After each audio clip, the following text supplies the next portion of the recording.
Bonjour à tous, aujourd'hui je vais vous montrer comment résoudre le problème de la connexion Wi-Fi. On va essayer de réduire en fait le temps de la vidéo parce que ça pourrait être un petit peu lent, mais je vais essayer c'est-à-dire si je constate que c'est vraiment trop long, à ce moment-là je pourrais créer une autre vidéo pour le reste des manipulations. Alors, on commence. Maintenant, supposons que vous n'avez pas de connexion Internet, que vous avez essayé de vous connecter, mais vous ne trouvez pas de network, ça marche pas. Donc, première des choses à vérifier, si c'est le statut de votre connexion Wi-Fi. Déjà, il y a des manipulations, ou plutôt des touches sur le clavier, qui vous permettent d'activer la Wi-Fi. Souvent, c'est FN, F12 ou bien FN, F11, je sais pas, en fait, ça dépend de la marque, ça dépend du modèle, etc. Il faut juste vérifier sur votre clavier s'il y a une touche avec une sorte de hotspot. Je vais vous mettre la photo par la suite pour voir à quoi ça ressemble. Ensuite, il faut appuyer sur la touche FN et cette touche-là qui représente le hotspot et vous regardez en même temps sur l'écran s'il y a une réaction de la Wi-Fi ou pas. Si c'est pas le cas, alors vous allez ici dans là, si vous voyez le petit cercle là qui vous montre si la connexion fonctionne ou pas, juste à côté des haut-parleurs, vous cliquez dessus et vous allez vous apercevoir que toutes les options sont grises. Alors, pour le mode airplane ou le mode avion, donc tant mieux, il est pas activé parce que s'il est activé, il désactive automatiquement la connexion Wi-Fi. Mais la connexion Wi-Fi, si on remarque ici, elle est grise. Donc, il faut l'activer. Vous appuyez ici et vous cliquez. Vous allez voir que c'est on et c'est en vert. Ça veut dire qu'il est connecté. Vous allez voir aussi la liste des réseaux sans fil. Alors, maintenant, supposons que le mode airplane est activé, comme je vous ai indiqué, ça désactive automatiquement toutes les connexions, y compris celle de la Wi-Fi.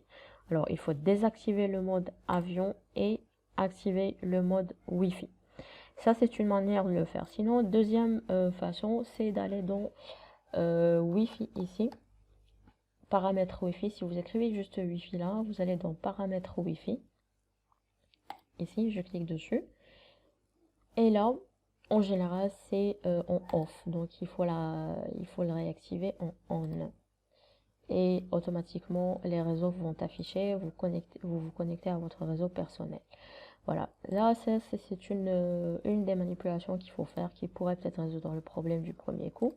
Sinon, supposons que vous avez fait ça et que vous ne voyez toujours pas, ou parfois vous n'avez même pas cette icône-là pour réactiver la Wi-Fi et vous n'avez pas la liste des réseaux sans fil qui s'affiche. Alors dans ce cas, il faut aller dans le gestionnaire de périphérique ou Device Manager. Pour les, les systèmes d'exploitation en français, il faut écrire euh, gestionnaire de périphérique.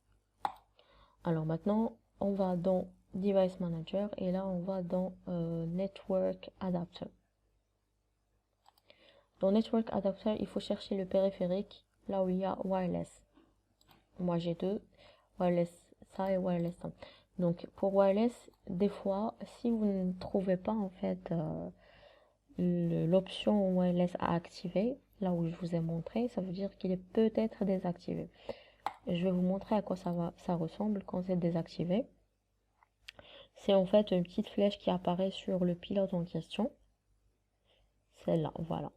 Voilà, vous voyez la flèche vers le bas, la flèche noire. Donc il faut juste effectuer un clic droit dessus et vous cliquez sur Enable ou activer le device, le périphérique.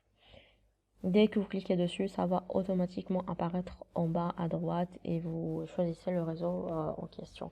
Vous faites pareil pour le deuxième pilote, pour le pilote de la connexion wireless. Je précise, pour la connexion wireless, pas pour les autres, parce que les autres, soit ça c'est en fait des ports virtuels ou sinon c'est la connexion Ethernet avec le câble. Là on a fini avec le gestionnaire du périphérique. Je le ferme. Il y a aussi, il faut vérifier, supposons que vous avez fait, ah oui j'ai oublié, excusez-moi. Donc pour la réactivation, si ça se réactive et que vous n'avez toujours pas de connexion Wi-Fi, il faut aussi vérifier les pilotes. Ça c'est très important, j'ai oublié de vous le dire. Les pilotes. Ce qu'il faut faire dans les pilotes, on va toujours aller dans Network Adapter.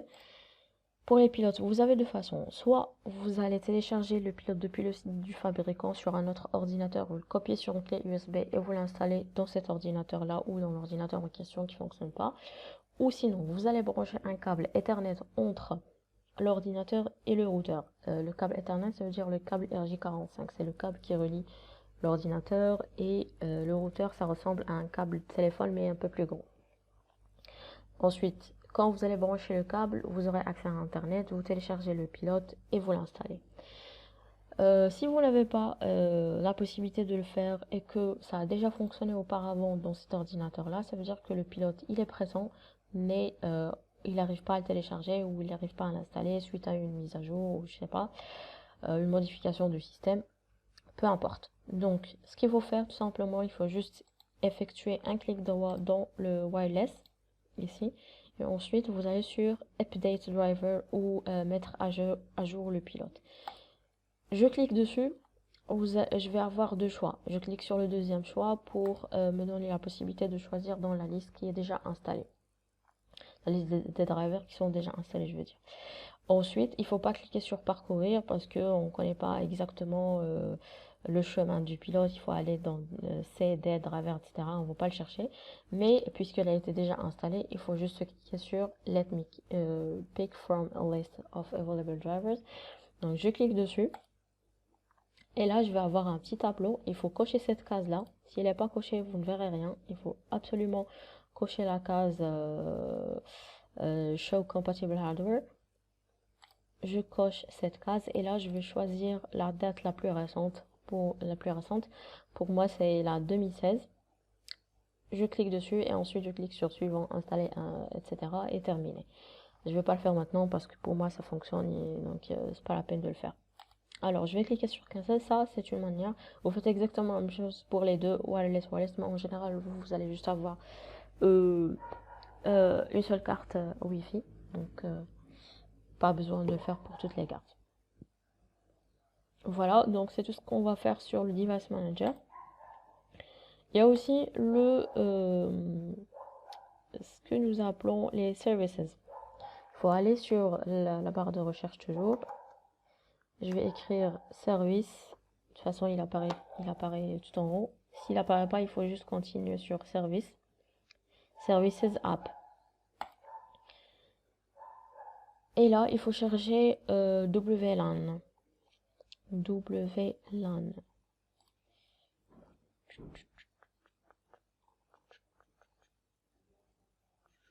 Il est où? Ouais, voilà. Donc ici, il faut que ça soit démarré. Ce service-là, il faut qu'il soit démarré. Pour vérifier, il faut juste cliquer sur Properties. Et là, vous allez voir le statut, il est running. Ça veut dire démarrer. S'il n'est pas running ou bien stopped, ainsi, arrêté, vous allez voir ici statut arrêté. Il faut cliquer sur Start. Ou sinon, tout simplement, vous allez faire sur redémarrer le process.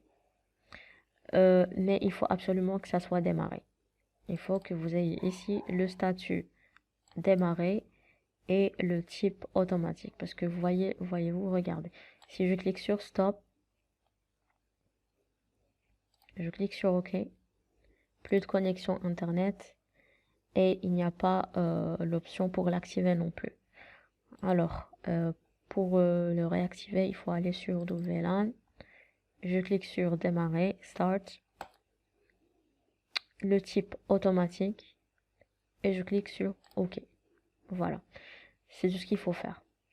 Si le problème persiste toujours, alors il faut quand même chercher le pilote sur un autre ordinateur ou brancher un câble comme je vous ai indiqué. Vous téléchargez le pilote en question depuis le site du fabricant et vous l'installez ici sur cet ordinateur. Supposons que vous avez fait tout ça et que le problème est toujours d'actualité. À ce moment-là, il faut penser à vérifier le côté matériel. Pour vérifier le côté matériel, ce qu'il faut faire, je pense que la vidéo va être un peu plus longue. Ouais, c'est déjà 10-11 minutes. Je vais vous dire en fait ce qu'il faut faire dans la deuxième vidéo pour vérifier le côté matériel. Et je vous dis à tout à l'heure.